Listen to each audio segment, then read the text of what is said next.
Que bebê? Perguntei, parada na porta da frente da minha própria casa com meu filho recém-nascido dormindo contra meu peito, enquanto meu marido me encarava como se eu tivesse perdido a cabeça. Atrás dele estavam a mãe dele, o chefe dele e a mulher com quem ele realmente estava se encontrando aquela manhã. O bebê que você me disse para chamar um táxi às 2 da manhã, aquele bebê. Ele abriu a boca, mas nenhuma palavra saiu. Aquela cena veio depois. Uma semana antes, às 2, 3 da manhã, eu estava parada descalça no corredor escuro do lado de fora do nosso quarto em Barueri, São Paulo, com fluido quente escorrendo pelas minhas pernas e uma cólica tão forte que me curvava para a frente na cintura. Por um segundo, eu simplesmente fiquei ali, uma mão apoiada na parede, tentando respirar através dela. A casa estava silenciosa, exceto pelo zumbido baixo do ar-condicionado e o tic-tac do relógio da cozinha no fim do corredor. Morávamos em uma casa arrumada de alvenaria, em um condomínio residencial tranquilo, onde ninguém esperava problemas reais depois da meia-noite. O tipo de bairro onde as luzes das entradas brilhavam em amarelo suave e cada gramado parecia aparado e adequado. Do lado de fora, meu marido e eu provavelmente parecíamos tão adequados quanto. Dentro daquele corredor, eu sabia melhor. Coloquei a mão no batente da porta do quarto e disse, meu marido. Nenhuma resposta. Uma contração mais forte veio baixa e torcida, e eu tive que apertar os lábios até ela passar. Então fui para o lado dele da cama e sacudi seu ombro. Meu marido, sussurrei, acorde. Estou em trabalho de parto. Ele fez um som no fundo da garganta, meio gemido, meio suspiro, e rolou de costas sem realmente abrir os olhos. Os números azuis no relógio dele marcavam 2, 3. Eu me lembro disso claramente porque mais tarde na minha mente aquele horário virou uma linha. Antes das 2, 3, eu ainda tentava ser uma esposa. Depois das 2, 3, algo em mim começou a mudar. Ele apertou os olhos para mim. Ok. Minha bolsa estourou. Ele piscou uma vez devagar e irritado, como se eu tivesse acordado ele para dizer que o caminhão de lixo chegou cedo. Estou falando sério, eu disse. Estou tendo contrações. Preciso ir. Meu marido se ergueu apoiado em um cotovelo, esfregou o rosto, depois olhou para a bainha molhada da minha camisola. Em vez de pânico ou preocupação ou mesmo simples atenção, o que cruzou o rosto dele foi irritação. Então chame um táxi, murmurou. Eu tenho reunião amanhã. Por um momento, pensei que talvez tivesse ouvido errado. Um táxi? Ele caiu de volta no travesseiro. Ou Uber, tanto faz. Preciso dormir. Eu tenho reunião de diretoria às 9. Fiquei ali parada olhando para ele. Estávamos casados havia 11 anos. Eu tinha 41 anos, grávida depois de anos achando que talvez nunca acontecesse comigo. E parada na frente do meu marido enquanto as dores do parto rolavam pelo meu corpo como um torno apertando por dentro, e tudo que ele conseguia pensar era no sono dele. Meu marido, eu disse de novo, mais suave dessa vez porque o choque tinha achatado minha voz. Não consigo dirigir assim. Ele puxou o edredom mais para cima. Então não dirija. Chame alguém. Alguém. Não, eu te levo. Não deixe eu me vestir. Não, você está bem? Só chame alguém. Então ele esticou a mão para a mesinha de cabeceira, pegou o celular, virou a tela para baixo e disse, por favor, faça silêncio. Queria poder dizer que gritei com ele. Queria poder dizer que joguei um abajur ou arranquei o cobertor da cama. Mas a verdade é que eu simplesmente fiquei ali com a mão na barriga, respirando forte através de outra contração e senti algo frio se acomodar dentro de mim. Não um ataque, nem raiva ainda, só conhecimento. O tipo que chega de uma vez e rearruma tudo. Saí do quarto e puxei a porta até quase fechar atrás de mim. Não bati, só fechei o suficiente. Na cozinha, me inclinei sobre o balcão e abri o app de corrida com as mãos tremendo. Meu polegar escorregou 2 vezes na tela. O primeiro motorista aceitou, depois cancelou. O segundo estava a 8 minutos, depois de repente 12, depois sumiu. O terceiro aceitou e ficou parado no mapa como se talvez tivesse dormido em um estacionamento. Outra contração veio mais forte dessa vez. Segurei a borda do balcão até os nós dos dedos doerem. Tudo bem. Sussurrei para mim mesma. Tudo bem, tudo bem. O motor da geladeira ligou. Em algum lugar lá fora, um cachorro latiu uma vez e parou. O mundo inteiro parecia estranhamente calmo para o tipo de noite que divide uma vida ao meio. Tentei ligar para meu marido da cozinha, pensando que talvez ouvir o toque do celular acordasse ele para a decência. Caiu direto na caixa postal. Ele tinha desligado o celular. Aquilo fez algo comigo. As pessoas falam de coração partido como se fosse dramático, barulhento, inesquecível. Mas o pior tipo que eu já senti foi quieto. Era estar embaixo da luz fraca sobre o fogão de chinelos molhados, percebendo que o homem com quem eu dividia uma cama, uma conta bancária e um futuro tinha feito uma escolha real. Ele tinha escolhido o conforto em vez de mim.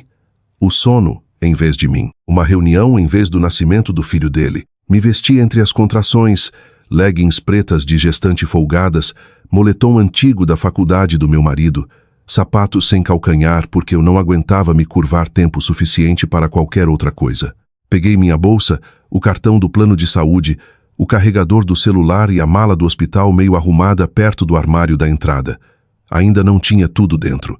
Eu tinha dobrado macacõezinhos minúsculos no dia anterior e dito a mim mesma que ainda tínhamos tempo. Nenhuma mulher esquece o som da porta da frente se fechando atrás dela quando sai para o hospital sozinha. O ar lá fora estava quente e pesado. Região metropolitana de São Paulo no final da primavera.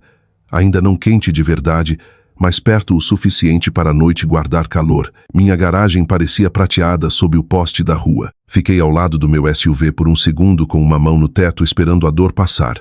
Então entrei e liguei o motor. O relógio do painel marcava 2:21 da manhã. Dei ré devagar, respirando pela boca, as duas mãos apertadas no volante. Os pneus fizeram aquele leve estalo na borda da garagem. Eu me lembro de detalhes absurdos daquela viagem com mais clareza do que alguns anos inteiros do meu casamento. O brilho vermelho da placa do posto de gasolina na esquina. O clique da seta. O trecho vazio da rodovia dos Bandeirantes parecendo largo e brilhante demais sob as lâmpadas de cima. Minha própria respiração irregular no carro, uma mão saindo do volante a cada poucos minutos para pressionar baixo contra a barriga. Cada contração vinha como uma onda com dentes.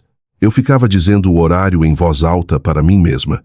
2:26. Respire. 2:29. Mãos firmes. 2:33.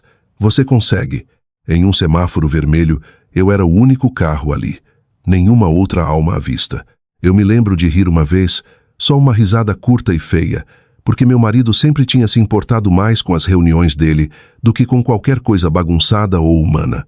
Pia quebrada. Problema meu. Cachorro doente. Problema meu. Jantar de Natal para 14 pessoas. Também problema meu. Aparentemente, trabalho de parto às 2:00 da manhã caía na mesma categoria. Reunião de diretoria. Eu disse em voz alta para o carro vazio e quase ri de novo. Então outra contração veio tão forte que borrava minha visão, e eu tive que puxar uma longa respiração pelo nariz e soltar devagar antes que o sinal abrisse. Quando cheguei à entrada do hospital, meu cabelo estava úmido nas têmporas e todo o meu corpo parecia tenso de esforço.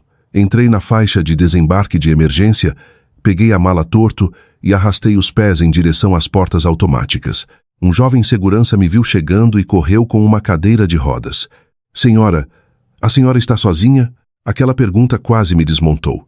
Sim, eu disse. Ele pareceu surpreso, mas não falou nada.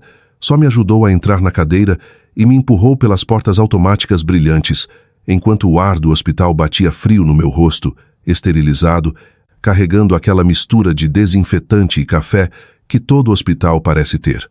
Na triagem, a enfermeira de cabelo loiro prateado e óculos de leitura olhou uma vez para mim e disse: Querida, onde está seu marido? Soltei uma respiração que quase era uma risada. Dormindo, eu disse. A boca dela se apertou. Bem, isso é algo, não é? Foi a primeira gentileza que recebi naquela noite e quase me fez chorar. As contrações estavam próximas agora. A enfermeira prendeu um monitor em mim, me examinou e todo o tom dela mudou. Certo. Ela disse firme. O bebê está vindo mais cedo do que gostaríamos, mas estamos nos movendo. Fique comigo agora. Mais cedo do que gostaríamos. Foi assim que o médico disse também. Um pouco depois, sob luzes fortes, enquanto máquinas bipavam ao meu redor e as pessoas se moviam rápido em sapatos limpos. Não pânico, não desastre, mas preocupação suficiente para eu perceber que isso não era algum inconveniente dramático que meu marido podia dormir e depois pedir desculpas com flores do supermercado. Isso era real. Deitei ali segurando o corrimão da cama do hospital enquanto outra contração rasgava por mim, e pela primeira vez naquela noite a raiva chegou.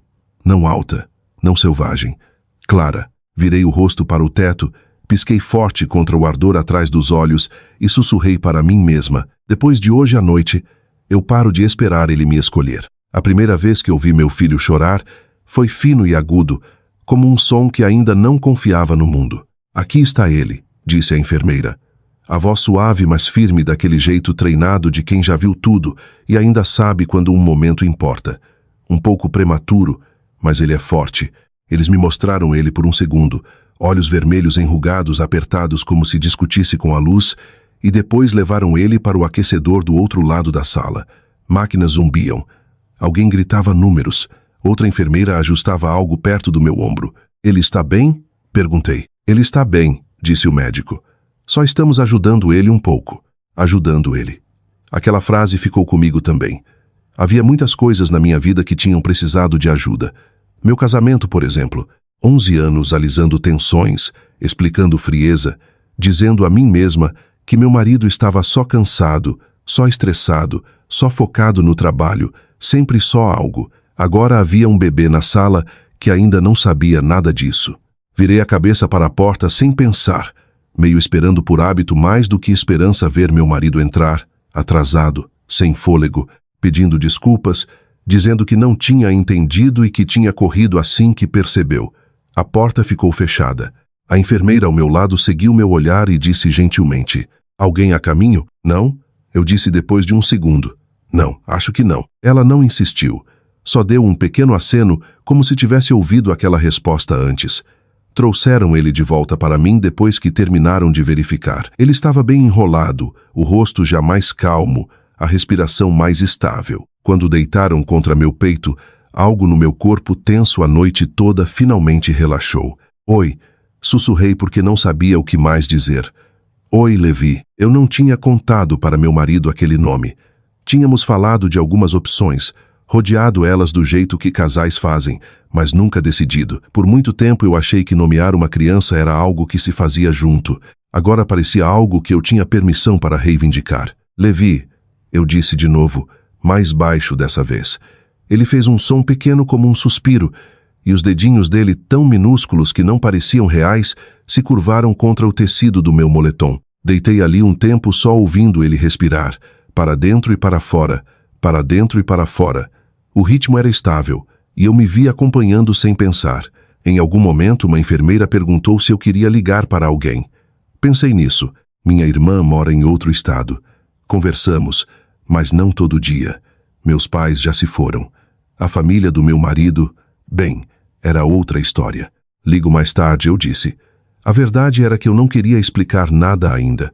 Não o trabalho de parto, não o fato de que eu tinha dirigido sozinha para o hospital, não o silêncio do lado da cama do meu marido. Eu não tinha energia para moldar a história em algo que soasse normal.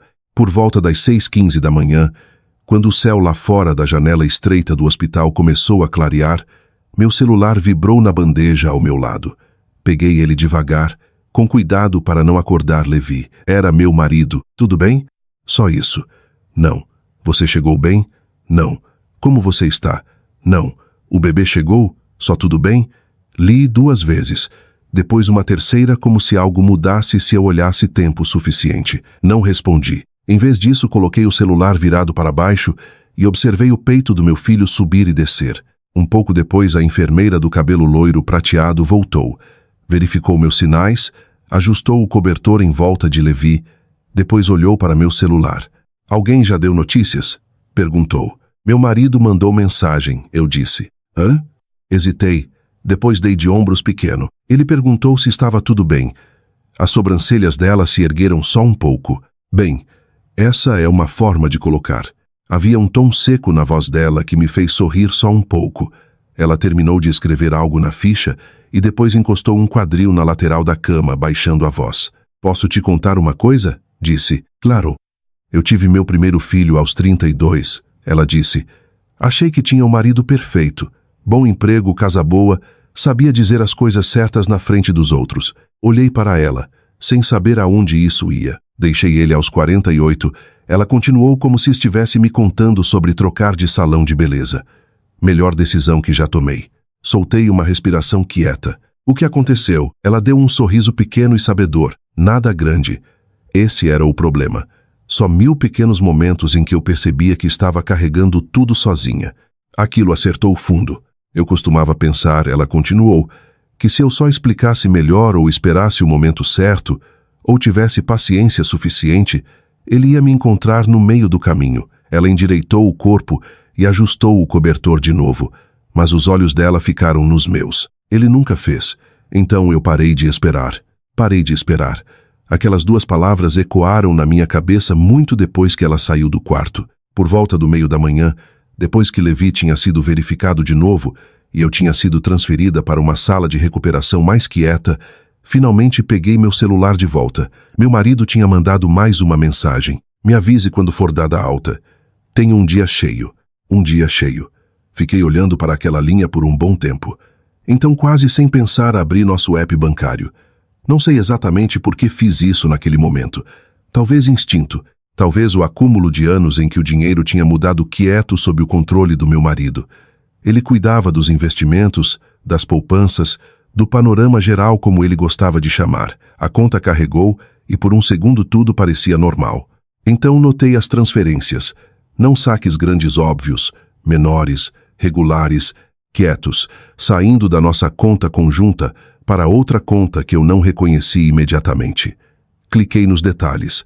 As transferências voltavam meses, 6 meses, talvez mais, cada uma pequena o suficiente para não acionar alarme. Juntas o suficiente para importar. Senti algo se acomodar de novo. Não choque dessa vez. Confirmação. Certo, eu disse baixinho. Levi se mexeu levemente contra meu peito e eu descansei a mão sobre as costas dele. Está tudo bem, sussurrei, embora não tivesse certeza se falava com ele ou comigo. Não liguei para meu marido, não mandei mensagem.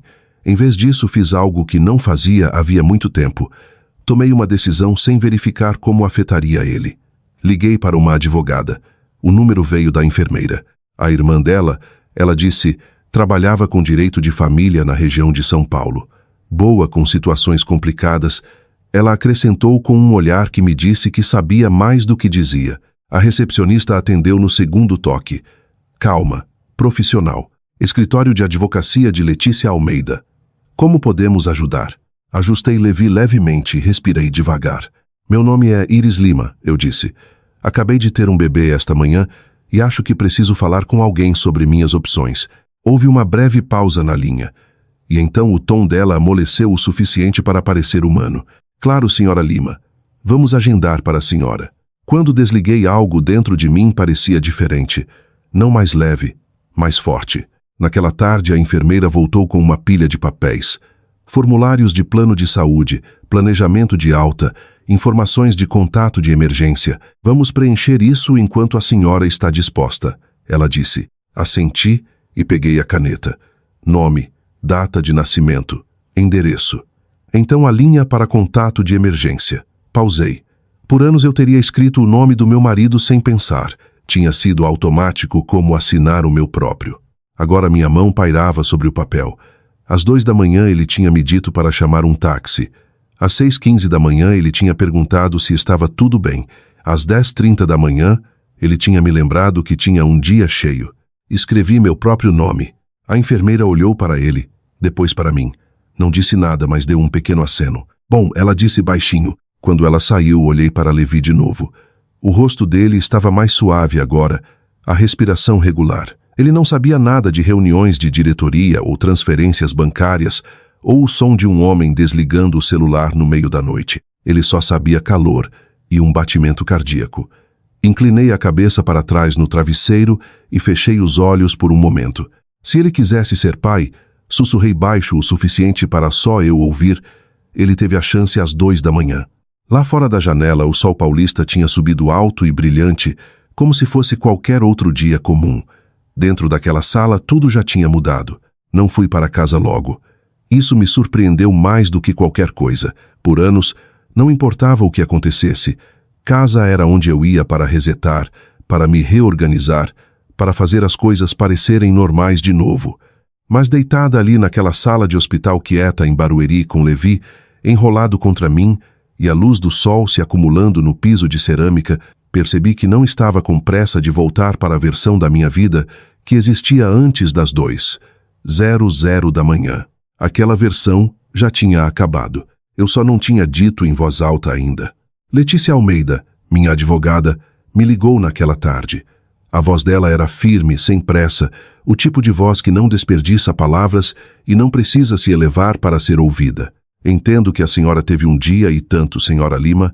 Ela disse. Essa é uma forma de colocar, respondi. Ela soltou uma respiração pequena que quase soou como um sorriso. Por que a senhora não me conta o que está acontecendo? Então eu contei.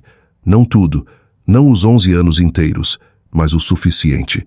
A noite, a viagem, as mensagens, as transferências bancárias. Ela não interrompeu, não reagiu com surpresa ou pena, só escutou. Quando terminei, ela disse, certo, aqui está o que eu gostaria que a senhora fizesse primeiro.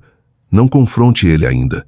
Documente tudo. Mantenha a comunicação mínima e não mova dinheiro de forma que possa ser interpretado como esconder bens. Vamos fazer isso limpo. Limpo, repeti. Sim, senhora. Limpo e completo. Olhei para Levi, que tinha um punho enfiado perto da bochecha, como se pensasse em algo importante. E o bebê? Perguntei. A senhora protege ele. Ela disse simplesmente. Essa parte não é complicada. Havia algo tranquilizador na forma como ela disse aquilo. Como se no meio de tudo mudando, ainda havia linhas que ficavam claras. Marcamos um horário para nos encontrar mais tarde na semana.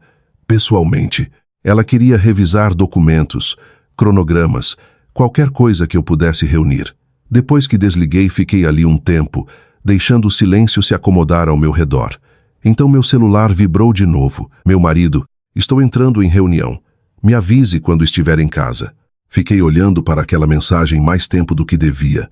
Ele ainda não sabia, nem que Levi tinha nascido, nem que eu tinha passado a noite em trabalho de parto sozinha, nem que algo fundamental tinha mudado. Parte de mim se perguntava o que ele achava que estava acontecendo. Será que assumia que eu ainda esperava por uma corrida em algum lugar, sentada no saguão da emergência, folheando uma revista, ou talvez ele nem tivesse pensado nisso? Isso parecia mais provável. Coloquei o celular sem responder. Um pouco depois do almoço, abri as redes sociais por hábito. Não postei nada, mas rolei às vezes do jeito que as pessoas fazem quando não querem ficar muito tempo com os próprios pensamentos. Foi quando vi. Meu marido tinha postado uma foto, nada dramático. Só uma imagem do laptop aberto em uma mesa de conferência, uma xícara de café ao lado, legenda que dizia, grande dia pela frente. Vamos lá. Já havia um punhado de curtidas, um comentário de alguém do trabalho, um emoji de joinha do irmão dele. Fiquei olhando para aquela foto por um bom tempo. Aquele era meu marido, o homem que tinha me dito para chamar um táxi às 2:00 da manhã. O homem que tinha desligado o celular e voltado a dormir enquanto eu dirigia sozinha, através de contrações para o hospital. Agora ele estava sentado sob luzes fluorescentes com uma xícara de café, se apresentando como estável, confiável, pronto. Uma calma estranha se acomodou sobre mim. Não era choque, isso tinha passado. Nem raiva, não do tipo que queima quente e faz você querer reagir na hora. Era mais quieto que isso. Ouvi a voz da enfermeira de novo na minha cabeça. Parei de esperar. Não estou mais com raiva, eu disse em voz alta, testando as palavras. Levi se mexeu levemente, os dedinhos minúsculos roçando meu pulso. Só terminei. Eu completei. Aquilo parecia mais perto da verdade. Naquela noite, depois que trouxeram o jantar frango cozido demais, vagem e um pão que não toquei, peguei meu celular de novo e finalmente abri as mensagens do meu marido. Havia 3 agora. Tudo bem? Me avise quando for dada alta. Vou passar aí hoje à noite. Quero ver o bebê. Li aquela última 2 vezes. Quero ver o bebê. Não nosso bebê, não como vocês dois estão. Só o bebê. Uma semana atrás, aquela mensagem talvez tivesse me amolecido, me feito pensar. Bem, pelo menos ele está tentando. Agora ela caía diferente. Agora você quer brincar de pai? Eu disse baixinho. Não respondi. Em vez disso, abri o app de notas no celular e comecei a escrever. Cronograma 2:03 da manhã, bolsa estoura. Meu marido se recusa a dirigir. 2:15. a 2:20 cancelamentos de Uber. 2:20 e saio de casa. 3 chego na emergência sozinha. 6:15. Meu marido manda mensagem. Tudo bem? Continuei. Todo detalhe que conseguia lembrar, todo carimbo de horário, toda palavra. Não era emocional, era preciso. Aquilo mais do que qualquer coisa me dizia o quanto eu tinha mudado. Mais tarde, naquela noite, quando o hospital tinha silenciado e as luzes do corredor diminuído, sentei na cama com Levi descansando contra meu ombro e escutei os sons pequenos ao meu redor. Um carrinho rolando em algum lugar longe no corredor, um monitor bipando em outro quarto, o ritmo suave da respiração do meu filho. Pensei nos últimos 11 anos, não em flashes longos dramáticos, só cenas pequenas. Meu marido me cortando no jantar com amigos. Meu marido cancelando uma viagem de fim de semana porque algo surgiu no trabalho. Meu marido me dizendo, você está exagerando, quando eu tentava explicar como algo parecia. Nada grande. Esse era o problema. Nada grande, sussurrei. Levi fez um som pequeno e sonolento. Eu sei, eu disse, ajustando ele gentilmente. Eu achava que isso significava que tudo estava bem. Por volta da meia-noite o cansaço finalmente me alcançou.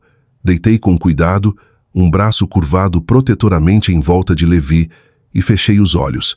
Mas o sono não veio logo.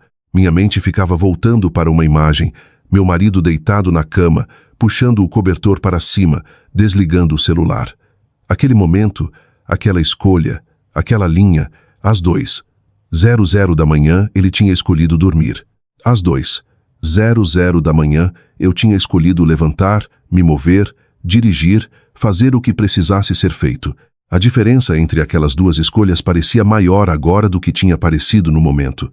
Parecia um mapa. Pela manhã eu estava mais clara.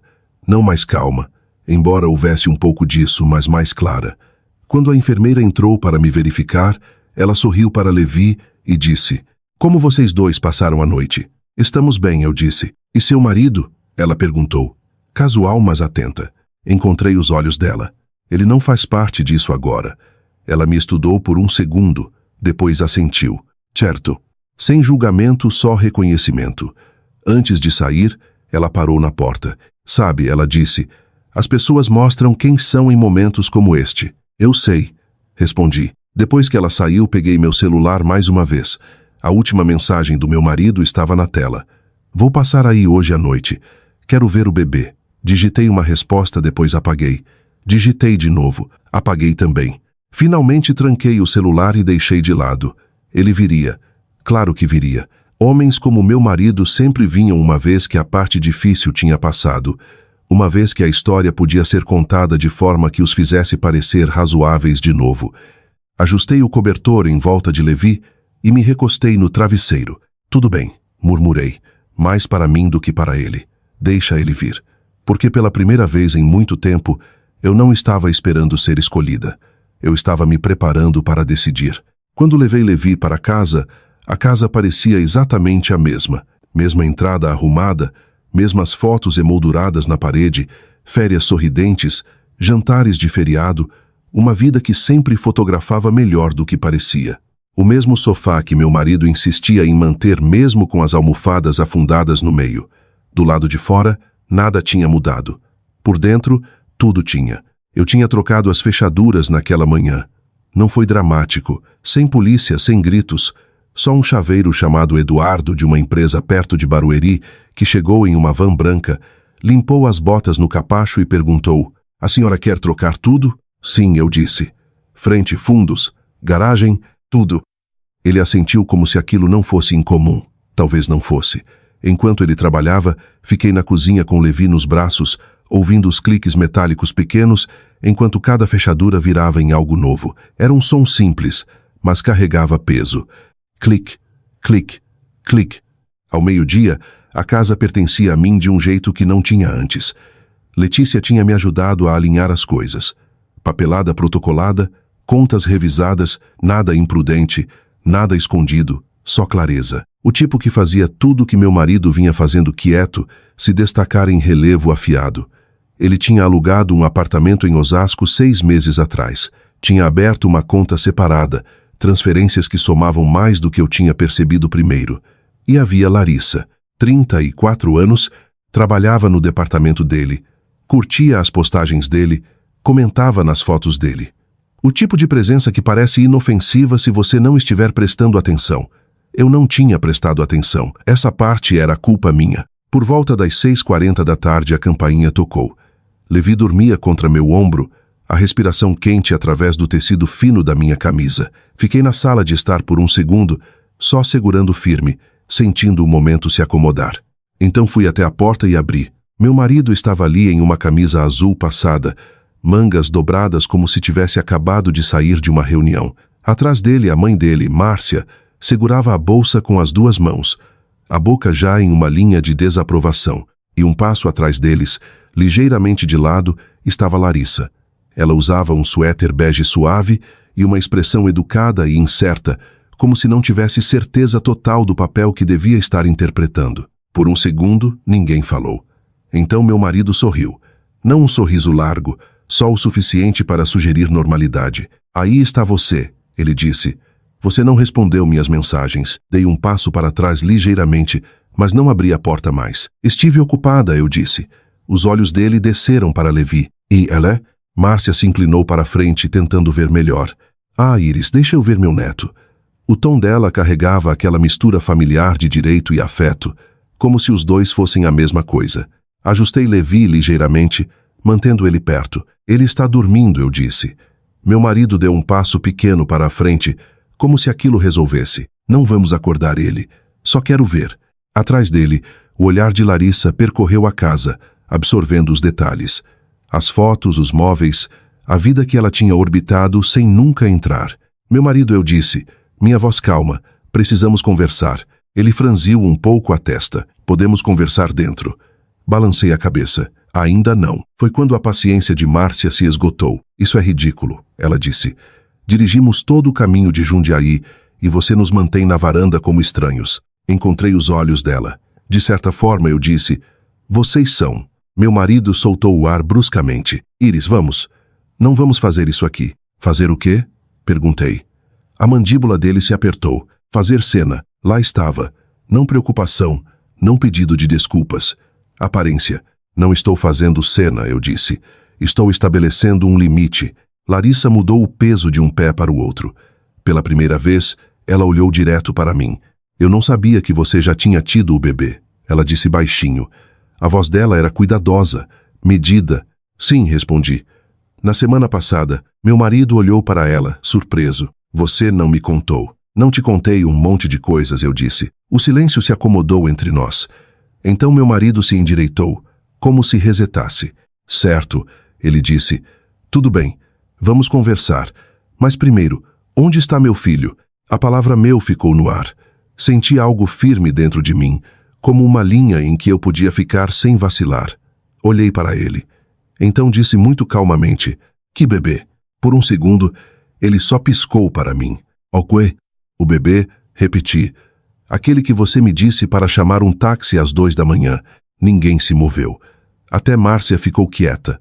Meu marido soltou uma risada curta, como se achasse que era algum mal-entendido. Iris, eu estava meio dormindo, ele disse.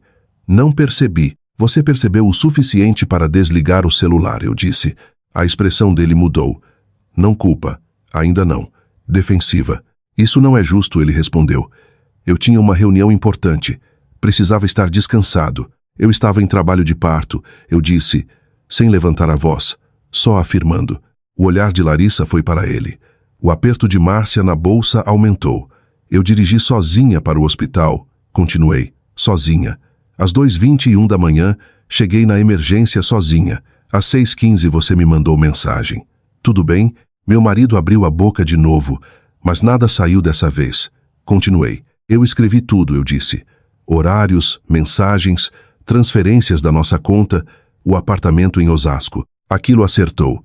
O rosto dele mudou de um jeito que eu não tinha visto antes. Iris, ele disse mais baixo agora. Não é a hora. Essa é exatamente a hora, respondi. Márcia olhou dele para mim, a confusão virando algo mais afiado. Leandro, ela disse. Do que ela está falando? Ele não respondeu. Larissa deu um passo para trás, como se o chão tivesse mudado. Acho que eu devo ir, murmurou. Meu marido esticou a mão para o braço dela instintivamente. Não, espera. Ela puxou o braço. Você me disse que era complicado. Ela disse, não isso. Então virou e desceu a garagem sem olhar para trás. A luz da tarde pegou o cabelo dela enquanto ela ia embora. E por um segundo tudo pareceu muito parado. Márcia ficou olhando atrás dela. Depois virou para meu marido. O que você fez? Exigiu. Meu marido passou a mão pelo cabelo, a compostura escorregando. Isso está sendo exagerado, ele disse. Iris está chateada. Ela acabou de ter um bebê. Não estou chateada, eu disse. E era verdade. Estou clara. Ele olhou para mim, depois olhou de verdade, e algo na expressão dele falhou. Onde ele está? Perguntou de novo. Mais quieto agora. Ajustei Levi nos braços. Senti o peso pequeno dele, a respiração estável. Você não esteve lá quando ele nasceu. Eu disse, não tem direito de aparecer agora e fingir que é pai. Meu marido deu um passo para trás como se as palavras tivessem força física. Não é assim que funciona, ele disse. Agora é, respondi. Márcia balançou a cabeça, a voz tremendo entre raiva e descrença. Esse é seu marido, ela disse. Você não pode simplesmente. Posso, eu disse. E fechei a porta. O clique da fechadura ecoou pelo corredor, final e limpo. Dentro da casa estava quieto de novo. Levi se mexeu levemente, depois se acomodou. Fiquei ali um momento, uma mão descansando leve nas costas dele, ouvindo o silêncio. Não vazio, pacífico. Pela primeira vez em muito tempo, parecia algo que eu não precisava consertar. A primeira noite na casa nova, acordei às 2:00 da manhã. Por um segundo, não soube onde estava. O quarto estava mais escuro do que eu esperava, mais quieto também. Sem zumbido da geladeira velha, sem luz da rua se infiltrando pelas persianas do jeito que acontecia em Barueri. Só quietude e a respiração suave e estável de Levi no berço ao lado da minha cama. Virei a cabeça e chequei o relógio digital na mesinha de cabeceira. 2:00 da manhã. Quase sorri. Não porque algo fosse engraçado, mas porque o número não parecia mais uma ferida. Parecia um marcador. Um lugar que eu tinha atravessado e saído do outro lado. Levi fez um som pequeno. Um pequeno alongamento dos braços como se testasse o ar. Estiquei a mão e descansei ela gentilmente no peito dele. Está tudo bem, sussurrei. Estou bem aqui. Aquilo tinha virado nossa rotina em Cotia. Uma casa menor, rua mais quieta, menos expectativas no ar. O tipo de lugar onde ninguém se importava se seu gramado não estava perfeitamente aparado toda semana, ou se a luz da entrada ficava acesa a noite toda porque você estava cansada demais para apagar. Tínhamos estado lá 3 semanas. 3 semanas desde que fechei a porta para meu marido. 3 semanas desde que a advogada protocolou a papelada. 3 semanas aprendendo como era tomar decisões sem verificar o humor de outra pessoa primeiro. Não era fácil. Qualquer um que diz que recomeçar parece limpo e empoderador, o tempo todo não fez isso aos 40, e um com um recém-nascido. Havia noites em que Levi chorava por motivos que eu não conseguia descobrir, e eu ficava na cozinha às 2:17 da manhã, balançando ele gentilmente enquanto o relógio do micro-ondas piscava para mim, e eu me perguntava se estava fazendo qualquer coisa certo. Havia manhãs em que eu olhava para a pilha de documentos que Letícia tinha me dado, extratos financeiros, cronogramas, formulários, e sentia o peso pressionar meu peito. Havia momentos quietos também, do tipo que entravam inesperados, como o jeito que a mão de Levi se curvava no meu dedo, ou o jeito que a casa soava quando éramos só nós dois respirando nela. Aqueles momentos importavam mais do que eu esperava. Meu marido ligou na primeira semana. Deixei tocar. Depois mandou mensagem. Precisamos conversar. Não respondi. Outra mensagem seguiu. Você não pode me impedir de ver meu filho. Li aquela 2 vezes. Então digitei de volta pela primeira vez desde o hospital. Você pode solicitar visitação pelos canais adequados. Não era emocional, não era raiva. Era claro. Letícia disse que isso importava. Mantenha tudo documentado. Ela me disse durante uma das reuniões. Consistência é sua força aqui. Então fiquei consistente. As mensagens do meu marido vinham em ondas nos dias seguintes. Algumas frustradas, algumas quase implorando, 1 ou 2 que tentavam soar razoáveis. Não me engajei além do necessário. Eventualmente, o advogado dele entrou em contato. Foi quando as coisas mudaram de pessoal para formal. Sentamos um de frente para o outro, em uma pequena sala de conferência na região de São Paulo. Uma mesa longa entre nós, que parecia uma fronteira que nenhum de nós podia mais cruzar. Meu marido parecia diferente ali, menos certo. A gravata ligeiramente torta, a confiança polida de sempre gasta nas bordas. Olhou para mim uma vez quando entrei, depois desviou o olhar. Iris, ele disse baixinho. Assente, meu marido. Letícia cuidou da maior parte. Cronograma, documentação, divulgações financeiras. De vez em quando o advogado do meu marido fazia uma pergunta e eu respondia simplesmente, direto, sem enfeite. Em um momento meu marido se inclinou um pouco para a frente, a voz baixa. Você realmente está fazendo isso, ele disse. Encontrei os olhos dele. Sim, respondi. Ele balançou a cabeça como se não conseguisse reconciliar a versão de mim que ele tinha conhecido com a que estava sentada de frente para ele agora. Isso é extremo, ele disse. Por uma noite só. Senti algo quase como tristeza então, não exatamente por ele, pelos anos que eu tinha passado explicando coisas para ele de formas que ele nunca ouvia. Não foi uma noite só, eu disse. Foi a noite em que tudo ficou claro. Letícia colocou um documento na frente dele. Vamos nos manter focados, ela disse calmamente. Nós nos mantivemos. O processo avançou, devagar, completamente. Houve negociações, ajustes, momentos em que eu me sentia cansada o suficiente para considerar ceder só para parar. Mas toda vez que aquele pensamento surgia, eu voltava às 2 da manhã, ao corredor, ao som da voz dele, me dizendo para chamar um táxi. Clareza é uma coisa poderosa quando você se agarra a ela. Algumas semanas depois, meu marido pediu uma visita supervisionada. Letícia explicou as opções, as condições. A senhora não é obrigada, ela disse. Mas às vezes permitir um encontro controlado pode trabalhar a seu favor a longo prazo. Pensei nisso, não sobre meu marido, sobre Levi, sobre o que poderia significar um dia para ele fazer perguntas. Certo, eu disse, uma visita. Aconteceu em uma sala pequena e neutra. Um sofá, 2 cadeiras, uma mesa com uma caixa de lenços que parecia estar ali havia anos. Meu marido entrou e parou quando viu Levi. Por um momento não disse nada. Então baixinho, ele é pequeno, ele nasceu cedo, respondi. Meu marido assentiu como se tentasse acompanhar uma história de que tinha perdido o começo. Posso? Perguntou, gesticulando ligeiramente. Entreguei Levi para ele com cuidado. Meu marido segurou ele desajeitado no começo, como alguém carregando algo frágil a que não estava acostumado. Levi se mexeu, fez um som suave, depois se acomodou de novo. Meu marido olhou para ele, a expressão mudando de um jeito que eu não conseguia ler direito. Eu não sabia, ele disse. Não respondi. Porque a verdade era que ele tinha sabido o suficiente. Tinha sabido que eu estava em trabalho de parto. Tinha sabido que eu precisava dele. Tinha feito uma escolha. Depois de alguns minutos, Levi começou a se agitar, e eu estiquei a mão para pegar ele de volta. Meu marido hesitou, depois soltou. Só isso? Perguntou. Por hoje, eu disse. Ele assentiu devagar. Enquanto se levantava para sair, parou na porta. Eu errei, ele disse. Era o mais perto que ele tinha chegado de dizer claramente.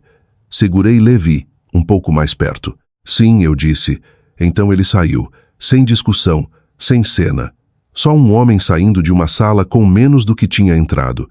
Naquela noite, de volta em Cotia, sentei na sala com Levi dormindo contra meu peito e a luz tardia se esticando pelo piso. A casa estava quieta, não vazia, pacífica.